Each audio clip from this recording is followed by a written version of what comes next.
Brought to you by KR Mangalam University. We provide you the platform to turn your dreams into reality. Give wings to your aspirations with KR Mangalam University. अभी हाल ही में भाजपा के हरियाणा से सांसद हैं, नाम है रामचंद्र जागड़ा। रामचंद्र जागड़ा क्या कहते हैं ये मैं आपको सुनाना चाहती हूं और यहां से साबित होता है कि किस तरीके से शहीद की पत्नी जो हैं उनको वो अपमानित करते हैं। उनका एक वीडियो मैं आपको सुनाना चाहती हूं जिसपे देश आज थू थू कर रहा है और उम्मीद करती हूं भाजपा का शीर्ष नेतृत्व जो मोदी जी को श्रेय देने के लिए अपने नेताओं को खुले छोड़ दिया है वो इस तरह की भाषा और अपमान कर रहे हैं। तो रामचंद्र, वहां पर जो हमारी वीरांगनाएं बहन थी जिनकी मांग का सिंदूर छीन लिया गया, अगर उन्होंने अहिल्याबाई का इतिहास पढ़ा होता तो उनके सामने उनके पति को कोई निरपराध इस तरह से गोली नहीं मार सकता था, चाहे वो भी शहीद हो जाए। वीरांगना का भाव नहीं था, जोश नहीं था, जज्बा नहीं था, दिल नहीं था, इसलिए हाथ जोड़ के गोली का शिकार हुआ। इसीलिए ये संग्राम का इतिहास पढ़ाने की परंपरा भारत देश में 2014 के बाद हमारे यशस्वी प्रधानमंत्री ने शुरू की, ताकि हमारे देश की हर नारी उसके अंदर अहिल्याबाई का जज्बा हो। अगर वो धर्म के ऊपर चले तो वो सावित्री बने, मदालसा बने, साध्वी बने। ये आपने सुना रामचंद्र जो हमारी जागड़ा भाजपा के सांसद कह रहे हैं कि जो शहीद हुए उनकी पत्नियों में जज्बा नहीं था, जोश नहीं था, दिल नहीं था। एक तरह से वो बता रहे वो कायर थी, वो हाथ जोड़ रही थी, वो गिड़गिड़ा रही थी।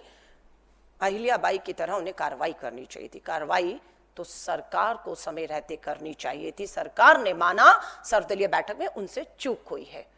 अगला वीडियो आपका बीजेपी के मंत्री हैं विजय शाह। जब मैं कहती हूं सेना का अपमान, सेना की बहादुर वीर महिला अधिकारी का अपमान हुआ है तो कब और कहां किसने किया? भाजपा के मध्य प्रदेश से मंत्री हैं, नाम है विजय शाह और यह अपमान करते हैं कर्नल सोफिया कुरैशी का। क्या कहा सुनिएगा। जिन्होंने हमारी बेटियों के सिंदूर उजाले थे वही कटे पिटे लोगों को हमने उन्हीं की बहन भेज करके उनकी ऐसी की तैसी करवाई। एक बार मोदी जी के लिए जोरदार ताली हो जाए। उन्होंने कपड़े उतार उतार के हमारे हिंदुओं को मारा और मोदी जी ने उनकी बहन को उनकी ऐसी की तैसी करने हमारे जात से उनके घर। अब मोदी जी कपड़े तो उतार नहीं सकते थे, इसलिए उनके समाज की बहन को भेजा कि तुमने हमारी बहनों को अगर विधवा किया है तो तुम्हारे समाज की बहन आके तुम्हें नहीं देश का सम्मान, मान सम्मान हमारी बहनों का तो आज तक बदला। तुम्हारी जाति की समाज की बहनों को पाकिस्तान भेज कर कोई ले सकता है। और उन्होंने कहा था, ये भाजपा के नेता हैं और ताली बजाने वाले भाजपा आरएसएस की सोच और विचार के लोग हैं जो कहते हैं प्रधानमंत्री कपड़े नहीं उतार सकते थे। उन आतंकियों को नंगा करने के लिए उन्हीं की बहन, उन्हीं की बेटी कर्नल सोफिया कुरैशी को आगे किया गया है। यह दूसरा बयान है जो बहादुर सेना की हमारी बेटी का और सेना का अपमान करता है। तीसरा, यहां पर फिर आप देखेंगे उप मुख्यमंत्री जगदीश देवड़ा, मध्य प्रदेश के उप मुख्यमंत्री हैं, वो फिर सेना का अपमान करते हैं। सिंदूर, ऑपरेशन सिंदूर का श्रेय प्रधानमंत्री मोदी जी को वाह वाह तालियां देते हुए इस स्तर तक नीचे गिर गए कि यहां तक कह गए कि देश की सेना प्रधानमंत्री जी के सामने जो है वो झुककर नतमस्तक करती है।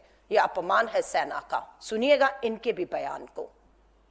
जिन माताओं के सिंदूर को मिटाने का काम जिन लोगों ने किया, जिन आतंकवादियों ने किया और जिन आतंकवादियों को जिनने पाला, जो पाल रहे हैं, उनको नेस्त नाबूद नहीं कर देंगे तब तक चैन की सांस नहीं लेंगे। और यशस्वी प्रधानमंत्री जी को हम धन्यवाद देना चाहेंगे और पूरा देश, देश की वो सेना, वो सैनिक उनके चरणों में नतमस्तक है। उनके चरणों में पूरा देश नतमस्तक है। उन्होंने जो जवाब दिया है उसकी जितनी सराहना की जाए, जितना कहा जाए, एक बार उनके लिए जोरदार ताली बजा करके। ये आपने बयान सुना? ये अकेला तीसरा मामला नहीं। चौथा, आपको मालूम है हरियाणा से आने वाले नेवी ऑफिसर लेफ्टिनेंट विनय नावाल की युवा विधवा जो है, जिनका नाम हिमांशी है, किस तरीके से सोशल मीडिया पर उनको उनके विचारों के लिए कि हिंदू मुस्लिम मत करिएगा, यह मकसद था पाकिस्तान से आए आतंकियों का, आप ऐसा मत करिएगा, बस इतना कहना था। और पूरे सोशल मीडिया पर जिस तरीके से उन्हें ट्रोल किया गया, अपमानित किया गया, और उस पे कोई कानूनी कार्रवाई अभी तक किसी भी तरह की नहीं होती। इतना ही नहीं, विदेश सचिव विक्रम मिस्त्री जी की स्टेटमेंट के बाद उन्हें सोशल मीडिया पर ट्रोल किया गया और उनकी बेटियों के तस्वीरें ही नहीं, उनके निजी बेटियों के निजी फोन नंबर को भी वायरल किया गया। कोई कार्रवाई होती है? कोई कार्रवाई नहीं होती है।